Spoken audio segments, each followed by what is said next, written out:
अपराध की स्थिति रही है उसके बारे में आपको अवगत कराया गया। और आने वाले समय में जो हमारी प्राथमिकताएं हैं उनके बारे में आपको मैं बताना चाहूँगा कि महिला सुरक्षा माननीय मुख्यमंत्री जी की एक बड़ी प्राथमिकता रही है, तो उसमें और अधिक कार्य करने की दृष्टि से हम सबसे पहले जयपुर शहर में एक सर्वेक्षण कराएंगे महिला सुरक्षा को लेके, और उसके आधार पे जहाँ पे हमें और अधिक सुरक्षा व्यवस्था सुनिश्चित करनी होगी उसको हम करेंगे। साथ ही साथ इसी तरह का समान कार्रवाई अन्य बड़े शहरों से प्रारंभ करके हम हर डिस्ट्रिक्ट में अपने पुलिस अधीक्षक गणों के माध्यम से कराना चाहेंगे। ड्रग्स के अगेंस्ट जो कार्रवाई है वो माननीय केंद्रीय गृह मंत्री जी ने अभी एनकॉर्ड की बैठक भी ली थी देश भर के सभी वरिष्ठ अधिकारियों के साथ और नारकोटिक्स कंट्रोल ब्यूरो के साथ, और वहाँ से भी विस्तृत दिशा निर्देश प्राप्त हुए हैं। और आगामी समय में जो ड्रग का जो कारोबार है और जो नेटवर्क है उसको ध्वस्त करने के लिए राज्य और राष्ट्र स्तर पे विभिन्न प्रयास प्रारंभ किए गए हैं। राज्य में आपने देखा होगा कि हमने ANTF को सक्रिय किया है। एक IG, एक DIG और एक SP रैंक के अधिकारी वहाँ पर गत समय तैनात किए गए हैं, और 16 ज़िलों में हमारी चौकियाँ जो ANTF की हैं उनको सक्रिय किया गया है, जिसके परिणाम भी आने लगे हैं। और बड़े स्तर पे गत समय की अपेक्षा में हमारे द्वारा, हमारी टीम्स के द्वारा न केवल डोडा अफीम पकड़ी जा रही है, बल्कि साथ साथ जो MD की फैक्ट्रियां सो कॉल्ड हो रही थी उनमें भी इस वर्ष में उल्लेखनीय कार्य किया गया है। साथ ही साथ कई ज़िलों में आपने देखा होगा जो अपराधी इसमें लिप्त थे उनके प्रॉपर्टीज़ को भी ध्वस्त करने की कार्रवाई की जा रही है। आने वाले समय में जो एक विशेष फोकस है अपराध नियंत्रण में वो इस बात का भी रहेगा कि न केवल अपराधियों के विरुद्ध प्रभावी कार्रवाई हो, बल्कि साथ साथ उनको आर्थिक लाभ से भी पूर्णतः वंचित किया जाए। तो जहाँ जहाँ भी उनका कोई फाइनेंशियल बेनिफिट अगर उनको मिला है और उससे यदि कोई आपराधिक कमाई से कोई संपत्ति अर्जित हुई है तो उसको चिन्हित करके उसके विरुद्ध सख्त कार्रवाई की जा रही है। इस संबंध में ऑलरेडी आपने देखा होगा कई स्थानों में हमारे अधिकारियों ने इसमें कार्रवाइयाँ की भी हैं। साइबर क्राइम एक दूसरा विषय है जो कि आज आम नागरिक को बहुत व्यथित करता है। 1930 जो कॉल सेंटर है जिस पे नागरिक अपनी शिकायत दर्ज कर सकते हैं, उसके लिए माननीय केंद्रीय गृह मंत्री जी और मुख्यमंत्री जी ने निर्देशित किया था कि उसकी लाइन जो है वो बढ़ाई जाएं ताकि कोई भी कॉल आए तो वो समय पे अटेंड हो, क्योंकि इसमें समय बहुत महत्वपूर्ण होता है। यदि किसी व्यक्ति के साथ फाइनेंशियल फ्रॉड हो रहा है तो उसके नुकसान को रोकने के लिए त्वरित कार्रवाई अपेक्षित होती है। तो उस क्रम में हमने ऑलरेडी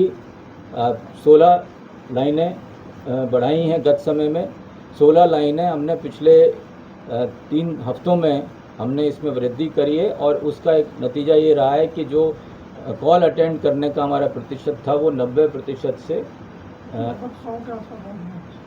तो लगभग 100 के आसपास, यानी कि अब कोई भी कॉल आ रही है तो हम उसको समय पे अब हम अटेंड कर पा रहे हैं। साथ ही साथ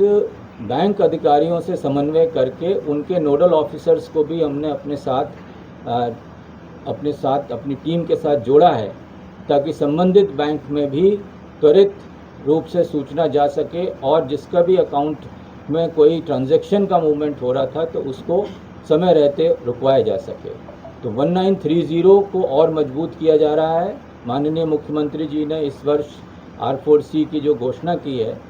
उसको हम क्रियान्वित करने के लिए हमने कार्रवाई शुरू कर दी है। और जैसा कि आपको प्रेजेंटेशन में बताया कि पुलिस मुख्यालय में अभी हमने इसको प्रारंभ किया है, परंतु आने वाले समय में आप देखेंगे कि इसको एक पृथक बिल्डिंग में और बड़े स्तर पे इसको हम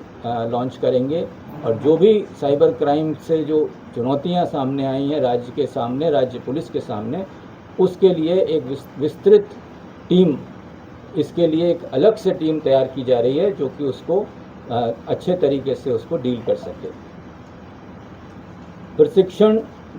भी एक अन्य महत्वपूर्ण पहलू है पुलिस का,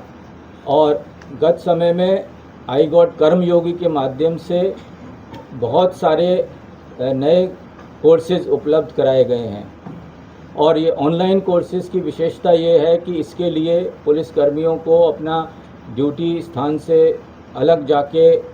और कहीं अपने दूसरे स्थान अपनी ड्यूटी को छोड़ के ये नई चीज़ें सीखने के लिए कहीं बाहर नहीं जाना पड़ता।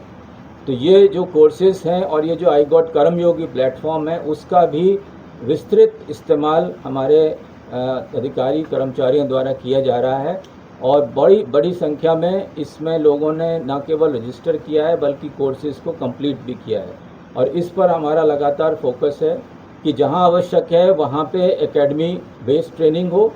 और जहां पे नहीं जा पा रहे हैं लोग, वो ऑनलाइन ट्रेनिंग कोर्सेज कंप्लीट करके अपनी स्किल्स को बढ़ा सकें।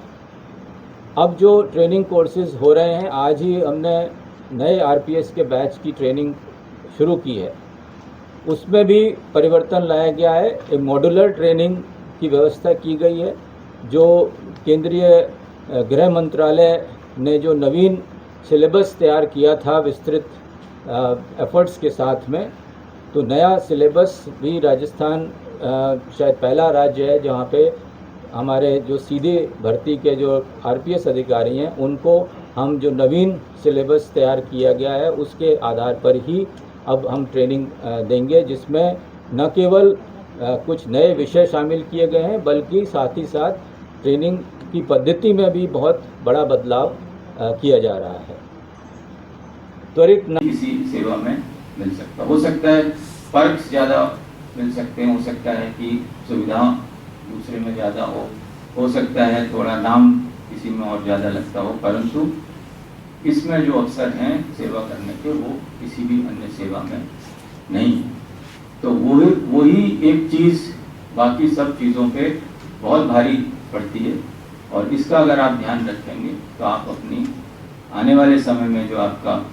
कैरियर है वो आप और अच्छे तरीके से उसको ठीक से निभा पाएंगे। पुलिसिंग के बारे में आपको आने वाले समय में अलग अलग विषय पढ़ाए जाएंगे, अलग अलग आपसे इंटरेक्शन होगा फैकल्टी का, और आपने अभी तक एक नागरिक की तरीके से देखा होगा कि किस तरह से पुलिस के सामने चुनौतियां हैं और किस तरह से अपेक्षाएं हैं पब्लिक